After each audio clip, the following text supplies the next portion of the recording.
applause, please.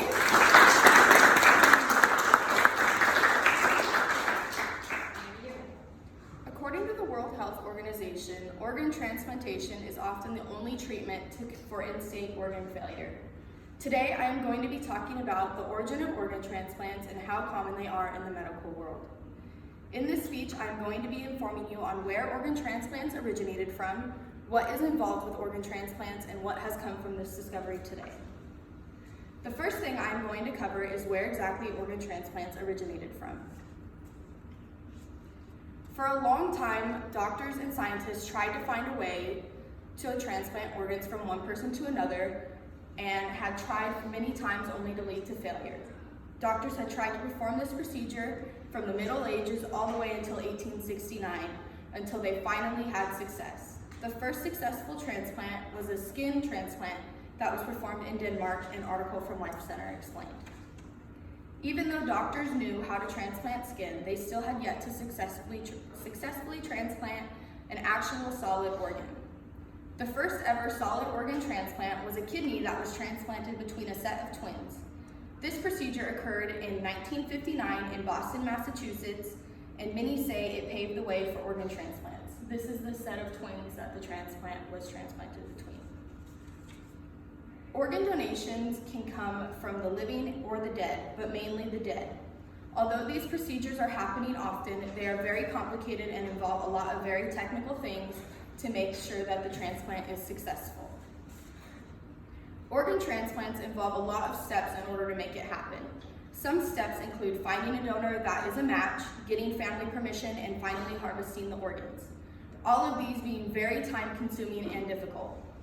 According to UNOS, which is the company that regulates organ transplants, 112,945 people need an organ transplant of some sort. Of those, 73,730 people are actually on the waiting list as of October 3rd, 2019.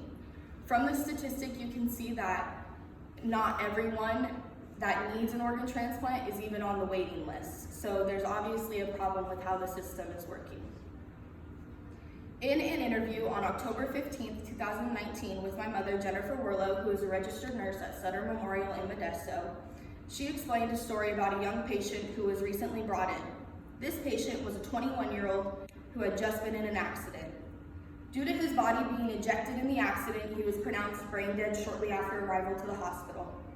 Due to being brain dead, his family made the brave decision to donate all of his organs. When he was being transported for harvesting, Jennifer explained that all of the doctors and nurses on the floor stood in the hallway as a salute to him and the family. Just this one donation saved between 10 and 15 people. Another important step is actually performing the procedure. In some cases, infections may occur, leading the body to reject the organ that has been transplanted. A lot of the time, this happens due to a foreign organ being put into the patient. It is the body's natural defense to fight off the foreign object. Rejection is known by necrosis and ischemia. Necrosis is the death of most or all cells found in the organ or tissue due to disease. Ischemia is inadequate blood supply to an organ or the part of the body. In order to keep the body from rejecting the new organ, the patients are given immunosuppressants, which keeps the immune system from attacking the new organ or rejecting it. The last thing I am going to be speaking about is what has come from discovering organ transplants. The discoveries that have been made from past transplants have paved the way for them today.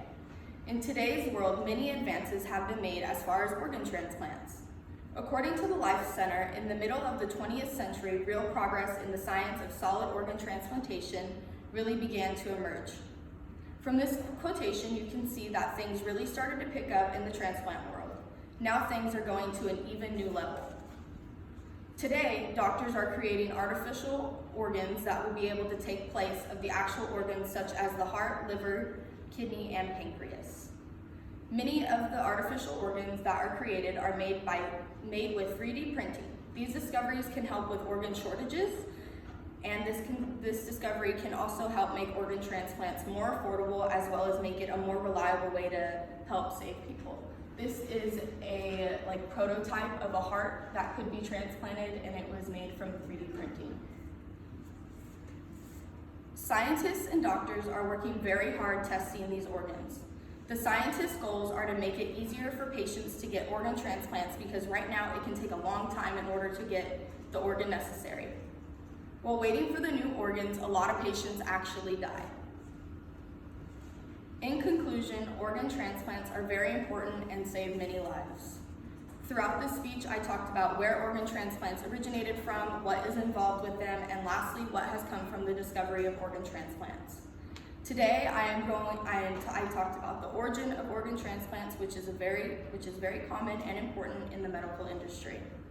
According to the World Health Organization, transplantation is generally accepted as the best treatment for both the quality of life and cost effectiveness.